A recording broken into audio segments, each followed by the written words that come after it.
Hey Ruthie, I'm going to show you how all our plants are doing this year because the house is looking very nice and it is helpful that we've had a very cool spring. And so it's been very Michigan-like and everything is growing great. So let's go outside and look at what's going on.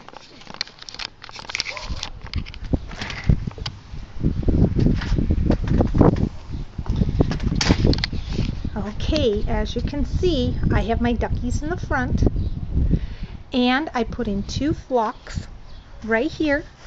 They were selling them out today at Lowe's, so I hope they take. I hope you see that our daylilies, the big green leafy plants, are doing fantastic. And this little guy, I don't remember his name, but he's going to be full of pink flowers soon, if you remember. This is what's left over our daffodil plant patch. Oops. And over here, another daylily. And remember the butterfly bush? And look at this guy. He is just doing fantastic.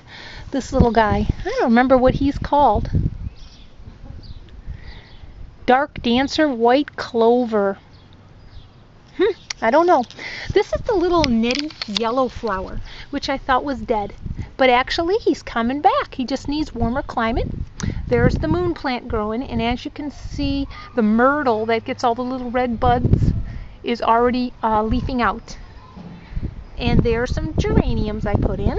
And look at how I cleaned up the chrysanthemums under the tree. I took out all the little strays and added the little white flowers in between. And do you remember the painted nettle we had that was growing over here? I have it in the backyard ready to go in, and it's going to go here and all under the tree, spiking up around the trunk of the tree. Here's my flowers for the porch. However, when I purchased them, they forgot to give me the hooks. So my hanging flowers aren't hanging yet, but they will be. Now let's go through the house quickly to the backyard. Say hi, Josiah. Hi. Okay, uh-oh. The biscotti. Don't go there. You can't have any. Okay, now the backyard. Oh, look. We have the tennis shoe plant. Okay, over here is our lamb's ear. Do you see I moved it? Put a little alyssum around. This is the sage growing.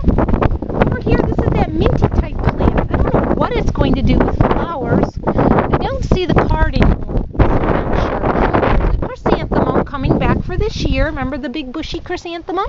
This was the little guy that we had over there, but because of the crowding problem, I moved him over here. And he's supposed to get all kinds of beautiful white flowers. Remember, he was called like the bearded tongue or something or other. Oh, and you can see our red.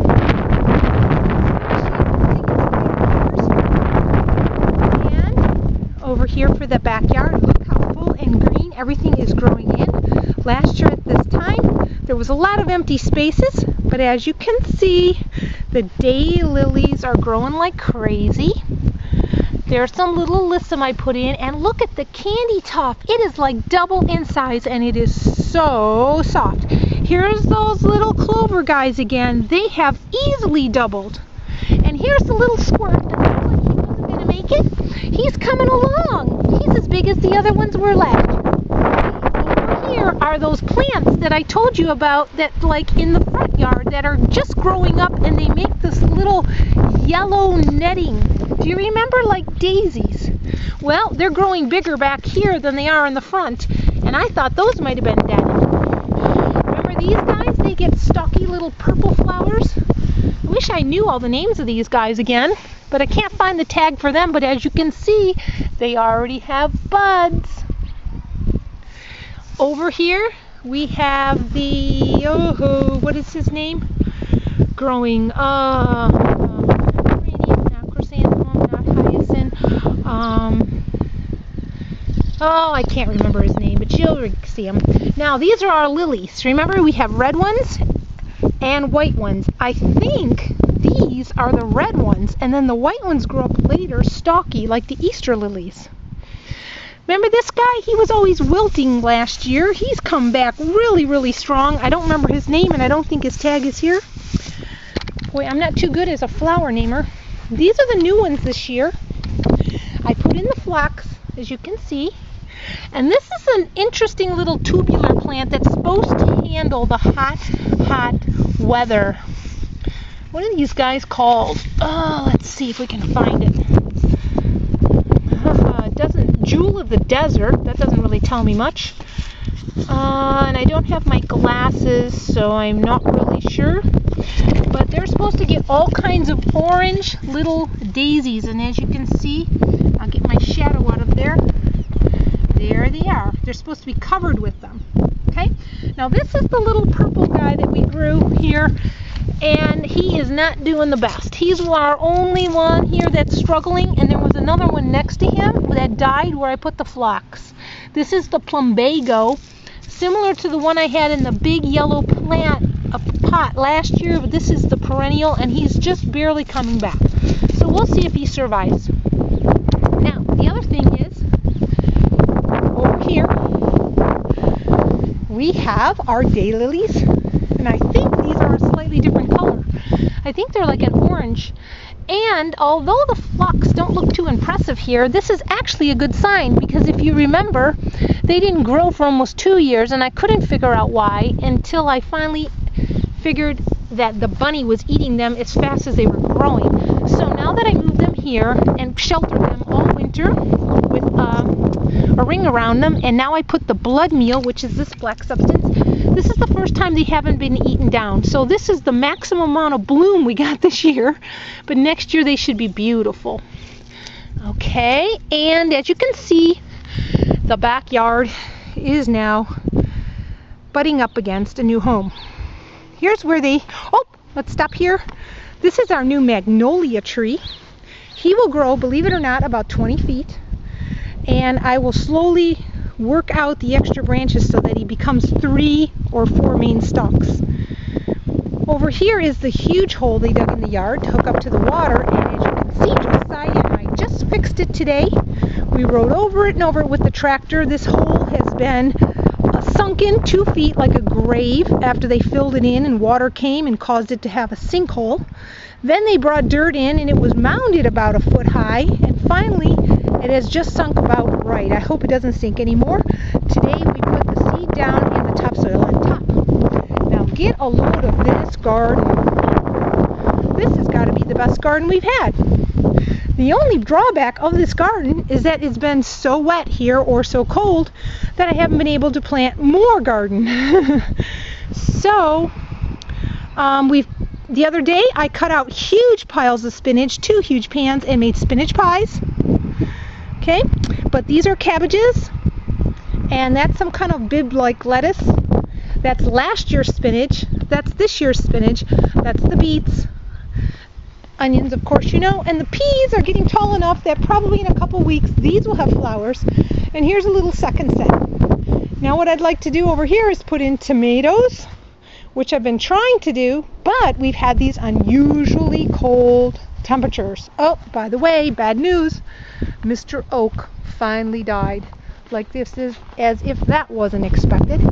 Anyways, as we walk back, you can see that the peonies are growing again in full force. And look, I put all purple pansies in last year before Thanksgiving, up some yellows, so that this year they would look beautiful bordered around the bottom. And so there they are. This is also some type of new little tubular plant. He looks kind of ratty to me right now. He's supposed to look like that. I have a feeling it's because he wants extremely hot temperatures and we don't have them yet. So I took a chance on him and put him in out here. The pansies are pretty as usual, but you know, as soon as it gets to be 90, they will die. These will make it a little longer because of the shade. Here I have geraniums, and yes, they were all pretty and red, but I pulled off all their flowers because, of course, I want them to be stronger. Here's a new bud coming. And this is what is on the waiting. Here is the painted nettle I told you about right here, and as you can see, it hasn't been out in a frost, but it has some damage just because it does not like cold temperatures, and we have had 40s. So I've been pulling it in every day. This is the lantana. Remember, this will grow hardy and likes hot temperatures, so I really could plant this anytime I got to do that. And here are my nice tomatoes. However, I can't put them in the ground because, believe it or not, we're supposed to have another possible freeze this week. Can you believe that? They said it's very unusual that we have freezes in the month of April in Oklahoma, but we're high temperature. The high for the day on Tuesday is supposed to be 45. By the way, look at my Michigan grass. It's doing great. I sprayed it for weeds. And the Bermuda hasn't been cut yet, and with all the rain, you can see kind of like needles that are rippled all over, but we'll probably cut it next week. So anyways, that is seeing the house with Mom, and thank you for helping me last fall put in so many of the flowers because they're doing fantastic. Bye-bye.